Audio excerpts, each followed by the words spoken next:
Hello, everybody.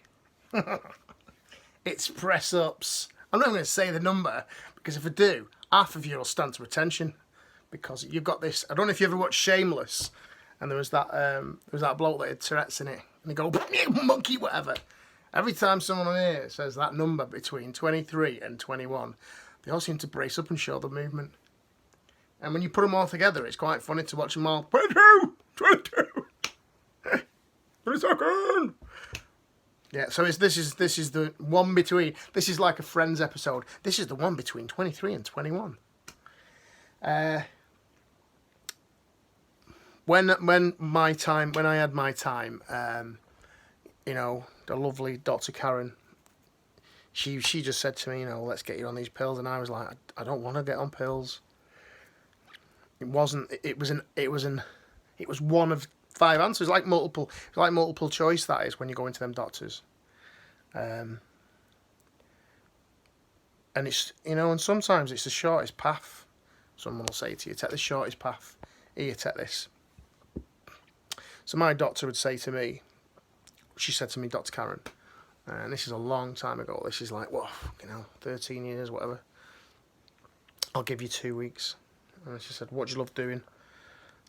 I like walking. I like getting out, and I like getting that hit. She says, you've got 14 days to make a difference. I was like, what? 14 days to get better? And she said, no, not to get better. She said, 14 days to make a difference. Because she was adamant that was the default setting.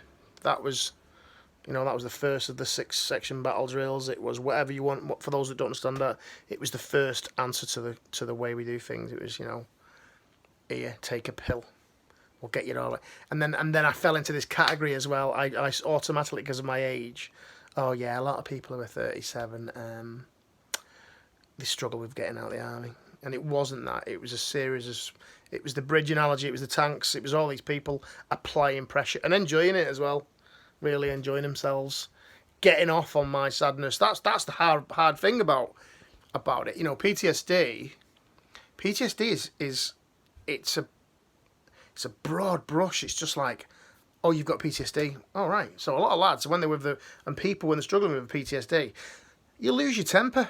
And the reason you lose your temper is because you've got to this point in your life where you go, no, not anymore.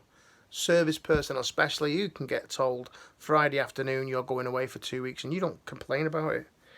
And then suddenly you just reach a point. I remember this absolute tosspot of a QM rang me up and threatened me. I was sitting in this TA centre and he was gobbing off. And I was Mr. Good Boy. For all them years, I was Mr. Goody two shoes. Yes sir, no sir, go wherever. And this bloke threatened me. And I just unzipped the squaddy, stepped out, and I told him where to go.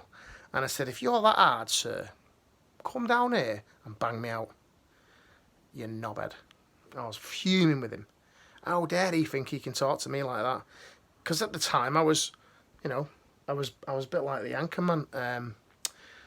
I'm something of a big thing. And you think to yourself when you're wearing crowns and you're wearing stripes and, you think you're the dog's nads. And this toss bag of a QM rang me up and threatened me. Absolutely creased me. I just gave it him back. And then I started to vibrate and shake and thinking, oh my God. And the problem was, I'd released the beast. I had had enough. I'd had enough of being spoken to like garbage by these no-marks that were only in front of me because they were 15 years older than me. Not that they were any good. Can you imagine if... It's a bit like... Sometimes LEs are a bit like... They're like the Labour Party and they're like the Conservative and like the Lib Dems. You have to vote for them. They're all shit. And that was the problem. Some people are there just because their dad looked after them or the Bezzy mate looked after them. I'm loving the fact now that I've had a lot of LEs are getting in touch with me. They were good lads who were like lunatic privates and stuff, and they're all smashing it now. So I now know that the world has changed because some of these guys that are getting in touch with me, they were crazy, mentalists, and like previously when I was there, they were all like little bumlicks. How many of them used to change their accents? 1 minute they're talking like this, mate, no dramas. And the next minute they can talk to the Queen. I thought that was totally amazing. How are they doing that? They've got a commission and they've had a personality change. Choppers. Do you know what I mean? Weirdos. Anyway, getting back onto it. I digress. Yeah, and this doctor, she said to me, "What's your thing?" So I got off walking, and I remember one time I got off walking. I was doing little laps, like half an hour out, and then I started doing massive walks. I was getting off for like 2 hours at a time. I just felt great, and I went back and said to her, you know, this is my thing, and she said, "Well, that's it then." And she didn't send me back. She did not put me back in the crap place where I was.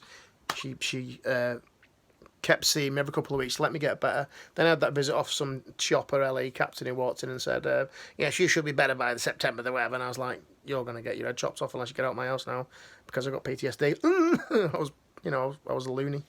They even sent one of my friends round. To spy on me, which I thought was a friend, and he came in. This was actually a room that I was building at the time to help me deal with my head. It was like a den, and they sent a friend round to just spy on me. And they sent him round because because they knew I'd let him in, and he went back and went did what he did.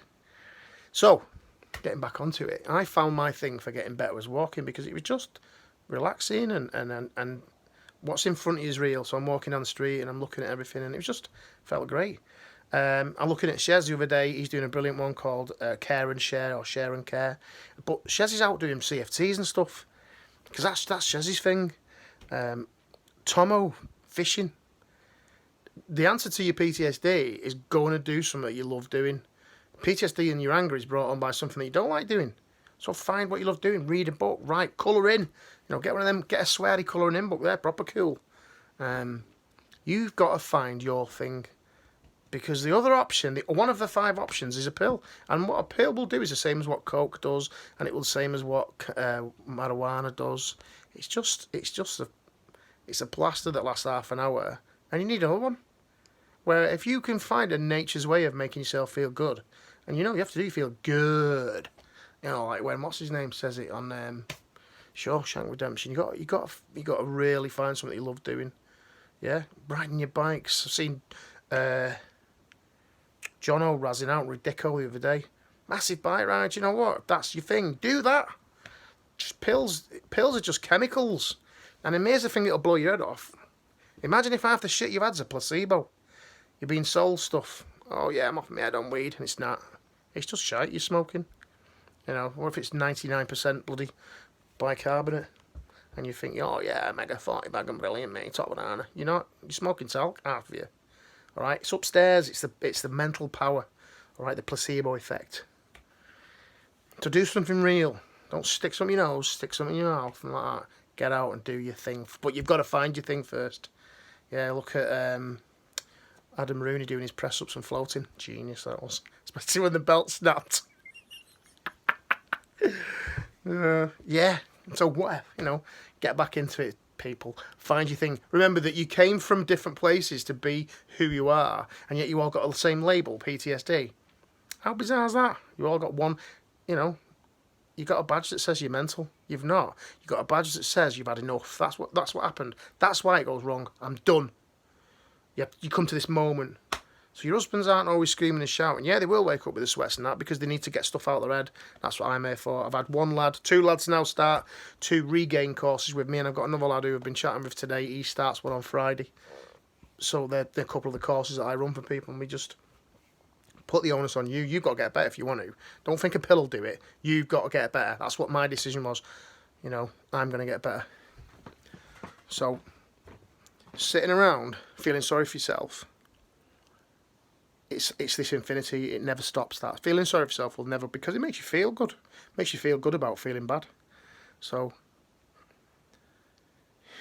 stop, breathe, think about what you've done in your life that you love doing. Canoeing, riding around on a scooter.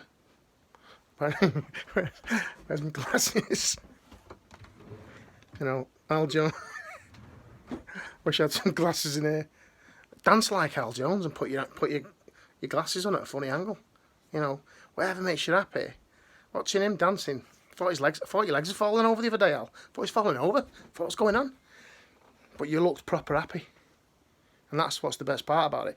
Because when you're on the outside looking in, it makes you feel good as well. I feel great.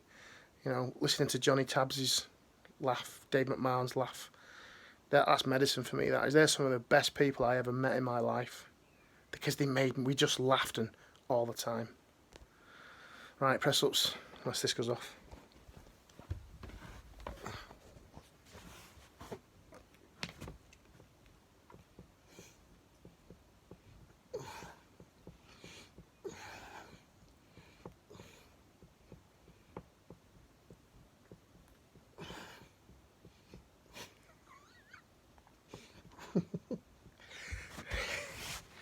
Think about that block off, shameless.